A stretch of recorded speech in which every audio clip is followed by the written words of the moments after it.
ایک ادارہ ہے کڑپا میں، اس کے پیٹرن ہمارے نصیر الدین صاحب ہیں۔ ایک بہت بڑا کام بھی انہوں نے میں سمجھتا ہوں 30-35 سال پہلے کیا تھا، اس لیے ہم ان کو ضرور یاد کرنا چاہیے۔ آج اقبال ڈے جو آج ہم منا رہے ہیں، یہ اس زمانے میں یعنی 35 سال پہلے یا شاید اس سے بھی زیادہ پہلے کڑپا میں ایک بہت اچھا پروگرام منعقد کیے تھے۔ تو ہماری خوش قسمتی ہے کہ وہ آپ سے مخاطب ہوں گے۔ میں نصیر الدین صاحب سے گزارش کرتا ہوں۔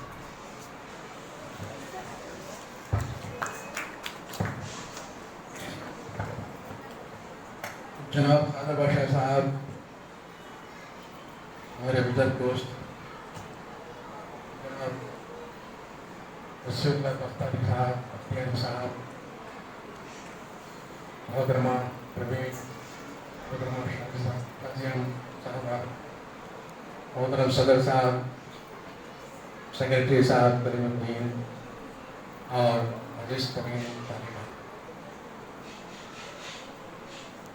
آج جب مجھے میرے دوست سلطان نجم الدین نے مجھے آنے کی دعوت دی کہ یوم اقبال یوم اردو منایا جا رہا ہے اور آپ کو بھی آنا ہے اور کچھ کہنا ہے، تو میں نے کہا میرے پاس ایسا کوئی وقت نہیں ہے کہ اس محفل میں اقبال جیسی عظیم شخصیت کے تعلق سے کچھ کہہ سکوں، یہ میری مثال کے باہر ہے۔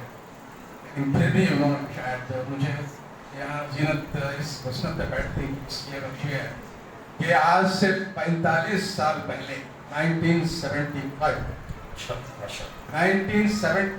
میں میرے استاد جناب رشید احمد صاحب کی ایما پر جناب سید درویش قادری ذکی صاحب کی رہنمائی میں ہم نے ایک شاندار مشاعرہ یوم جشن 7 سالہ جشن اقبال منعقد کیا تھا کڑپے میں، اور اس جلسے کی کارکردگی میں بہت پیش رہا، گویا میں خود اس کو لیڈ کر رہا تھا۔ اس جلسے کو شعراء کرام کو بلانے کے لیے بمبئی گیا تھا۔ آپ کو یہ جان کر خوشی ہوگی کہ اس مشاعرے میں ہندوستان کے بڑے بڑے شعراء موجود تھے اور وہ حاضر بھی ہوئے۔ مثال کے طور پہ جناب کیفی اعظمی، جناب بشیر بدر، جناب ناظر قیامی، مخدوم مینا قاضی، مستر اندوری، نور اندوری، اور کچھ میرے ذہن سے نکل رہے ہیں نام۔ تو بہت ہی شاندار مشاعرہ تھا۔ اس مشاعرے کی شان کی کیفیت صرف اس لیے نہیں کہ وہ بہت بڑے بڑے شعراء اس میں تھے اور حاضر تھے۔ تقریباً صبح 4 بجے تک مشاعرہ ہو رہا تھا، ہزاروں کی تعداد تھی، کوئی ایک فرد اپنی جگہ سے وہاں سے نہیں ہلا صبح کے 4 بجے تک۔ تو اس طرح کا یادگار مشاعرہ، مجھے خوشی ہے کہ اس مشاعرے کو میں نے کہا یاد پالینہ ہو گیا تھا۔ ہمارے سلطان محدث صاحب کو یاد ہے کہ اس وقت مشاعرہ ہوا تھا اور اب میں بھی اس میں کافی رواں دواں اس کے معاملات میں تھا۔ تو بہرحال وہ جو مشاعرہ جشن 7 سالہ ڈاکٹر علامہ اقبال کے نام پر ہوا تھا، وہ ایک محض ایک طرح کا ایک جوش تھا، ایک ہمارے استادوں کی ایک ان کی تحریک پر ہم نے لبیک کہا تھا۔ لیکن میں آج یہاں جو میں دیکھ رہا ہوں بچوں میں، یہاں آ کر مجھے الگ ہی دنیا نظر آ رہی ہے۔ اس وجہ سے میں اپنا تجربہ آپ کو شیئر کروں کہ اس وقت جب ہم شاعری کی تیاری کر رہے تھے تو ظاہر ہے ہمارے اپنے پاس تو اتنا سرمایہ نہیں تھا کہ اتنے بڑے پیمانے پہ جو ہے مشاعرہ کیا جائے۔ ہم گلی گلی کچھ لوگوں کے پاس چندے کے لیے، ان کے تعاون کے لیے گھوم رہے تھے۔ تو کئی لوگوں نے جو چندہ دینے کے ہمارے امیدوار تھے، انہوں نے پوچھا یہ بات کون ہے بھائی، کیا کر رہے تم لوگوں نے، یہ بات کون ہے، ان کے پوچھے مجھے سوال۔ تو میں بھی تھوڑا سٹپٹ لگا اس وقت، اس لیے کہ اس وقت میرے پاس کوئی موضوع جواب ان کو سمجھانے کے لیے بتانے کے لیے تھا نہیں، اس لیے کہ ہم خود تو میں نے خود جتنا کچھ خاص مطالعہ اقبال کے تعلق سے، علامہ اقبال کے تعلق سے نہیں کیا تھا کہ کم از کم ان کی زبان میں ان کو جس طرح سے سمجھ پایا جو اس طرح سے میں ان کو سمجھا سکوں۔